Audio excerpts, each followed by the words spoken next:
हिंदी साहित्य में आज सुनिए हिंदी साहित्य के लेखकों में अग्रगण्य स्थान रखने वाले लेखक श्री श्रीलाल शुक्ल जी की लिखी हुई कहानी अपनी पहचान। घर में आटा चुक गया था। दफ्तर से लौटने पर मनोहर को पहला हुक्म गेहूं पिसा लाने का मिला। 10 सेर गेहूं साफ करके एक गंदी सी टोकरी में रख दिए गए थे। ये काम करना ही पड़ेगा, सोच मनोहर ने गहरी सांस खींची। नया नया बीए किया था, यद्यपि शादी पहले हो चुकी थी। नई नई नौकरी आरंभ की थी और गृहस्थी का हिसाब भी नया ही था। पुराने गृहस्थ क्लर्कों का रंग ढंग मनोहर में अभी पूरी तरह उतर ना पाया था। कभी तरकारी खरीदनी हो तो कभी 3 आने के स्थान पर 11 पैसे में सेर भर खरीद कर भगीरथ वाली सफलता का हर्ष नहीं होता था। सिनेमा का शौक एकदम से न गया था। खुलेआम सिगरेट पीने के बजाय बीड़ी पीने और चपरासी से भी पहलवान छाप बीड़ी बंडल लाओ कहने की मुक्त अवस्था अभी न आई थी। डैम फूल, डलर्ड, इडियट आदि विशेषण सुनकर अब भी खून खौल उठता था। इस प्रकार अपनी थोड़ी तनख्वाह में किसी प्रकार मनोहर अपनी बीवी और दुधमुहे बच्चे के साथ साथ अपनी बाबूगिरी को भी पाल रहा था। गंदे कपड़े पहनने वाले, बंद कोट के गले और गोल टोपी में आने वाले पुरनिया बाबुओं को वो शासन के सर्वथा अयोग्य समझता था। कहने की आवश्यकता नहीं कि इन 10 सेर गेहूँओं को देखकर उसे लगा मानो 10 दिशाएं उसके ऊपर चारों ओर से चिंता की धारा बरसा रही हैं। अन्नपूर्णा ने कह दिया था कि आटा बिल्कुल नहीं है, इसलिए गेहूँ पिसाना जरूरी था। गेहूँ लेकर रास्ते से निकलना है। अगर रास्ते में मिस्टर भारद्वाज मिल गए तो? कल इतवार है, सवेरे उन्होंने चाय पर बुलाया है। विश्वविद्यालय के पुराने साथी हैं, असिस्टेंट राशनिंग अफसर हो गए हैं, फिर भी मित्रता मानते हैं। ये गेहूँ किसी मजदूर को भेजकर पिसा लिए जाएं, पर विश्वास योग्य मजदूर मिले कहाँ, और आटा चक्की भी कोसों दूर है। कोई मिला भी तो 8-10 आने से कम क्या लेगा? जितने की भगती नहीं उतने की खंजरी फूट जाएगी। फिर 10 सेर गेहूँ के लिए मजदूर, ये जानते ही अन्नपूर्णा का मितव्यता पर भाषण कौन सुनेगा। एक तरकीब सूझी, गेहूँ का वजन इतना कर लिया जाए कि मजदूर अनिवार्य हो जाए। ये रोज़ रोज़ का झंझट मुझे ठीक नहीं लगता। सब गेहूँ निकाल लो, अभी पिसवा लाऊंगा। अन्नपूर्णा ने सीधी निगाहों से देखकर कहा, जाकर पिसा लाओ, आधे घंटे का काम है और गेहूँ नहीं है। मजबूरी थी, बोला, बांध दो। अन्नपूर्णा ने एक मैले झोले में, जिसे पुरानी साड़ियों के किनारों को जोड़ जोड़ कर बनाया गया था, गेहूँ भर दिए। कहा, ले जाओ।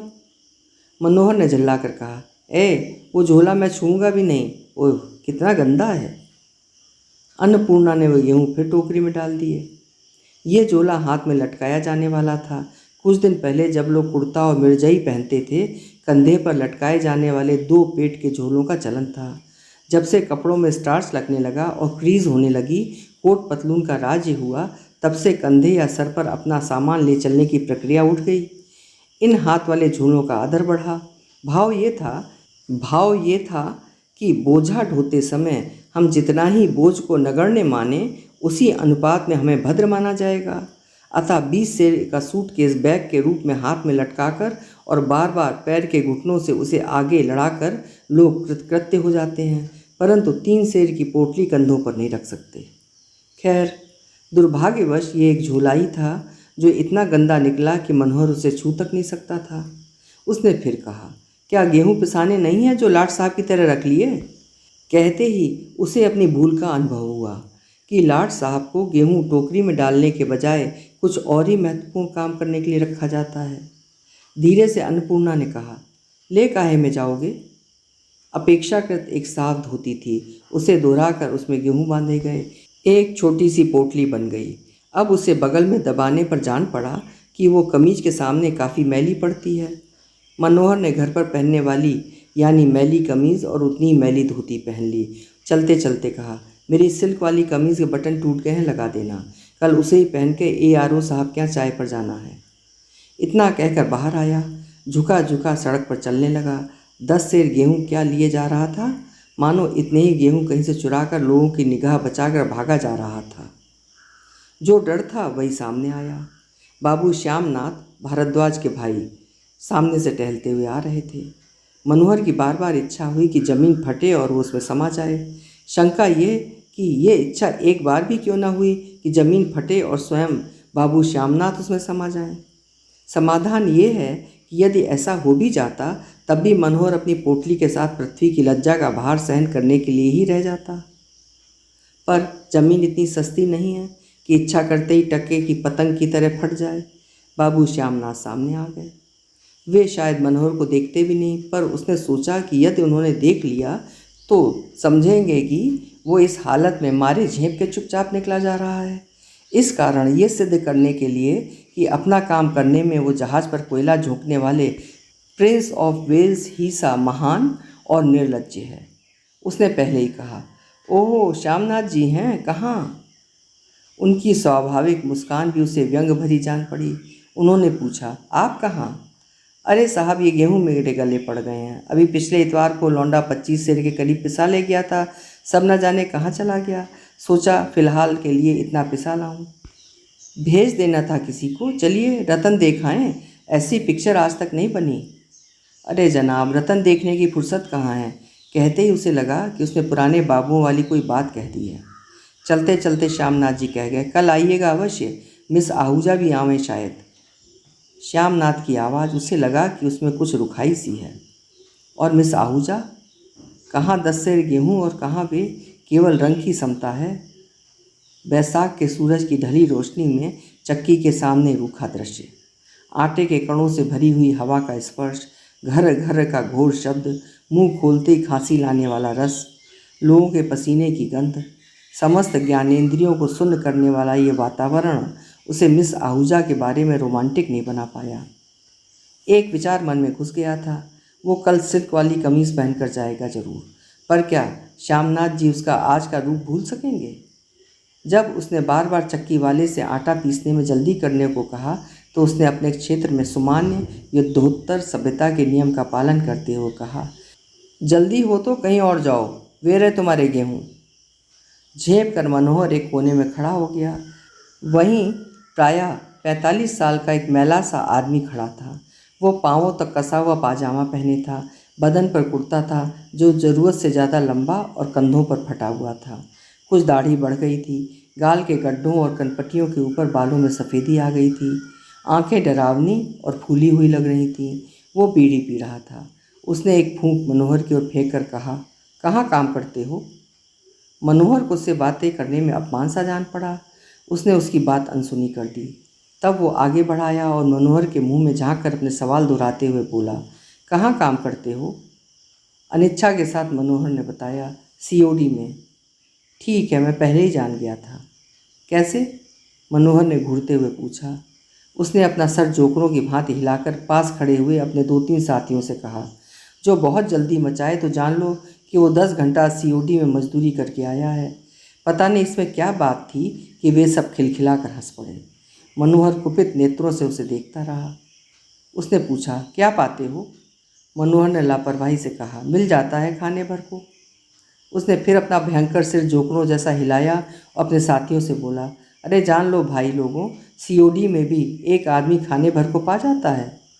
फिर उसने मनोहर से पूछा, क्यों जी, खाने भर को तो मिल जाता है, पहनने भर को भी मिलता है कि नहीं। मनोहर ने कुछ कहना चाहा, मुंह खोला, फिर चुप हो गया। उसने फिर पूछा, 1.5 रुपया रोज़ मिलता है। मनोहर ने कहा, मैं 3 रुपया रोज़ पाता हूँ, पर तुमसे मतलब। इस पर वो आदमी फिर अपने साथियों के साथ हंस पड़ा। मनोहर के मन में आया कि वो उसकी खोपड़ी तोड़ दे, पर परिस्थिति समझकर चुपचाप खड़ा रहा। हंसी रुकने पर उस आदमी ने कहा, मतलब तो मुझको कुछ नहीं है, तुम तो बाबू हो बाबू, तुम्हें 3 रुपया रोज़ मिलता है, मुझको तुमसे क्या मतलब। अब मनोहर ने जरा कड़ाई से कहा, देखो जी, मुझे तुम्हारा मजाक बिल्कुल पसंद नहीं। वो अपने साथियों से बोला, इन्हें भला क्यों पसंद आएगा हमारा मजाक। ये ठहरे बाबू 3 रुपया रोज़ वाले, हम लोग ठहरे लठ गंवार मजदूर, हमारा मजाक इन्हें क्यों अच्छा लगेगा। अपने एक साथी से उसने पूछा, क्यों रे, तेरा लड़का भी तो एंट्रेंस में पढ़ता है। साथी ने कहा, जानते तो हो। ये आदमी कहने लगा, देख बे, उस छोकरे को एंट्रेंस ना पास करा, नहीं तो वो भी बाबू बनकर हम लोगों से अलग हो जाएगा। तनख्वाह मिलेगी साले को 70 रुपल्ली, पर समझेगा कि वो तुझसे 1000 गुना ऊंचा है। वो तेरी नकल ना करेगा, वो नकल करेगा अफसरों की, सेठ साहूकारों की। इसी बाबू की तरह बात करने पर नाक भौं चढ़ाएगा। वो भी भूल जाएगा कि उसकी जड़ कहाँ है। वे सब हंसते रहे। मनोहर ने पढ़े लिखे आदमी की तरह समझ लिया कि संधि करने में ही कल्याण है। बोला, क्या बात है जी, मैंने ऐसा क्या कह दिया जो तुम ये सब कहने लग गए? मनोहर की आवाज़ ही संधि पत्र था। उस पर उस आदमी ने भी हस्ताक्षर करने चाहे। वो नरमी से बोला, बात कुछ नहीं है बाबू, सिर्फ समझ का फेर है। तभी मेरे पहले सवाल करने पर तुमने उसको अनसुना कर दिया था। तभी जेब खाली होने पर भी रेल में ऊंचे दर्जे का सफ़र करते हो ताकि कहीं हमारे जिस्म की हवा, हमारी तंबाकू की गंध तुम्हें छू ना जाए। तभी तुम उन जगहों में पहुंचने की कोशिश करते हो जहां तुम्हारा कोई नहीं है। इस बार लोग हंसे नहीं। चक्की की घर्राहट के बीच ड्राइवर की अशिष्ट आवाज़ सुनाई पड़ी, लो जी, गेहूँ पिस गए, निकालो 2.5 आने।